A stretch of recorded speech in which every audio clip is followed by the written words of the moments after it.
Hello everyone, welcome to YouTube channel of Wintwealth. My name is Ajinkya. I'm co-founder and CEO of Wintwealth. Recently, SEBI made a regulatory change which will impact the Indian debt markets forever. Today we are going to understand that change, how it impacts retail investors and how it impacts the Indian debt market. Earlier, if any businesses wanted to raise money through debt from retail investors, they had to do a public issue of minimum 100 crores. That means lot of small businesses which wanted to raise 10-15 crore could not do public issues. So before we get into the details, let us understand the difference between public issue and private issue. So what happens in private issue? In private issue, the businesses allots those units to small number of investors which are pre-decided. So in public issue what happens? So the businesses list the issue on stock exchange. Any number of investors can apply to it, and based on subscription, the allotment is done to some retail investors. It is more like a debt IPO. So what has changed? What is the regulatory change?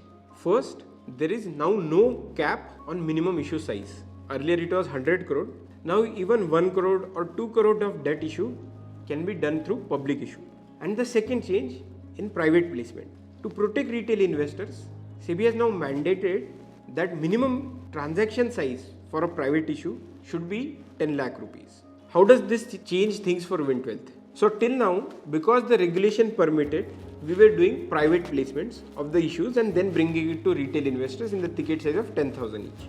Now with private issue, the ticket size is 10 lakh. So we plan to bring on more and more public issue. It also helps us because there is no now minimum issue size requirement. Even a 10 crore, 15 crore, 20 crore issue will be done through public listing. And for whatever private listing that happens, the minimum ticket size will be in the range of 10 lakh rupees. As we have spoken about this earlier also, aim of Wintwealth is to democratize asset classes. Therefore, our focus in long term is always going to be on public issue and making sure these investment classes are available to retail investors at lower ticket size. Now, what does this mean for existing investors? Nothing changes. The regulation is not retrospective. It only applies to issues that will come in future. Therefore, for old issues that have been done, nothing changes. The ticket size is still small. In that secondary transaction also, the ticket size can be small.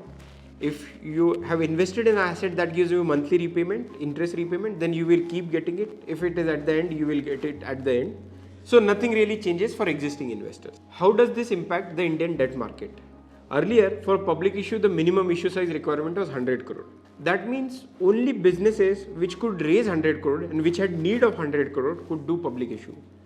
Now even businesses that needs 1 crore, 2 crore, right?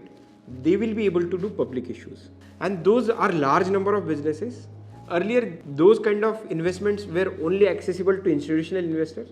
So now if retail investors are comfortable with risk, they can also invest in public issues of these businesses. So at Wintwealth, that opens up a whole new set of businesses that we can cater to and bring on our platform. That means we will be able to do public issues of these businesses, even a smaller ticket size, 5 crore, 10 crore. And now these businesses and their debt assets are accessible for retail investor. Earlier they were only accessible for institutional investor, but now because they are publicly issued, even retail investors can invest in these assets. These assets are high yielding. Obviously they come with their own risk, but if you are comfortable, then you can invest in those asset classes now, which were not possible earlier.